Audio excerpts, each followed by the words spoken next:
పుష్పకి సంబంధించిన అధికారికమైనటువంటి లెక్క ఏది ఖాళీగా ఉన్నాయని కొంతమంది, అసలు ఎవరు రావట్లేదని కొంతమంది, ఇలాంటి సోషల్ మీడియాలో కొన్ని పోస్టులు అవి పెడుతున్న నేపథ్యంలో రికార్డు ఏంటి అన్నటువంటిది అధికారిక లెక్క చెప్తున్నటువంటిది 294 కోట్లు తొలి రోజు ప్రపంచవ్యాప్తంగా వసూలైందట.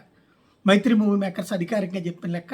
డిసెంబర్ 4 రాత్రి నుంచి థియేటర్లో సందడి చేసినటువంటి పుష్ప 2 కలెక్షన్ పరంగా ఓవర్సీస్లో టాప్లో ఉంది. హిందీలో కూడా పుష్ప 2 తొలి రోజు రికార్డు సృష్టించింది. 72 కోట్లు నెట్ వసూలు చేసింది. నార్త్ అమెరికాలో కూడా పుష్ప 2 రూల్ కొనసాగుతుంది. ఇప్పటిదాకా $5 మిలియన్ వసూలు చేసినట్టు ట్రేడ్ వర్గాలు చెప్తున్నాయి.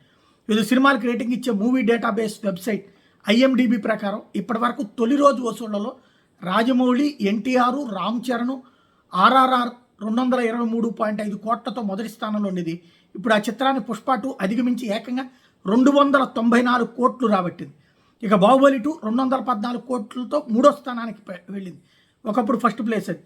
ఆ తర్వాత వరుసగా కల్కి 2898 AD 182.6 కోట్లు, సలార్ 165 కోట్లు, KGF చాప్టర్ 2 162.9 కోట్లు, దేవర 145.2 కోట్లు, లియో 142.8 కోట్లు, ఆది పురుష్ 136.8 కోట్లు, జవాన్ 129.2 కోట్లు టాప్ 1లో ఉన్న ఈ టాప్ 10లో ఉన్నాయి. ఇందులో ఆసక్తికరమైన విషయం ఏంటంటే తొలి 5 స్థానాల్లో కూడా తెలుగు సినిమాలే ఉండటం అన్నటువంటిది ఇక్కడ కీలకమైనటువంటి అంశం.